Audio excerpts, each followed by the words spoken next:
এটা বাংলাদেশ পাকিস্তান বন্ধুত্ব নাকি শত্রুতার বহিঃপ্রকাশ? ঠিক কি এমন ঘটেছিল তখন, যা দেখলে আপনিও চমকে যাবেন। তৃতীয় দিনের শুরুটা যেন বাংলাদেশের জন্য কাল হয়ে দাঁড়ালো।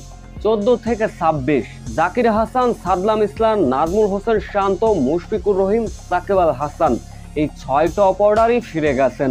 সিরিজে এর আগে অনেকবারই নিজেকে প্রমাণ করেছিলেন মেহেদী হাসান মিরাজ। রাওয়ালপিন্ডিতে বাংলাদেশের ইনিংসে যখন ভয়াবহ বিপর্যয়ের মুখে, তখনই ব্যাটিং করছিলেন মেহেদী হাসান মিরাজ। কিন্তু ইনিংসের 29.4 বলের ঘটনা, বল করছিলেন পাকিস্তানি লেগ স্পিনার আকবর। বলটি ছিল শর্ট পিচ ডেলিভারি। মেহেদী হাসান মিরাজ ব্যাক ফুটে গেলেন, ডিফেন্স করলেন। বলটি ব্যাটের কোনায় লেগে স্টাম্পে লাগবে ভাব। তখনই দুষ্টু মোহাম্মদ রেজওয়ান হাস্য উজ্জ্বল মুখে মেহেদী হাসান মিরাজকে ধাক্কা দিলেন।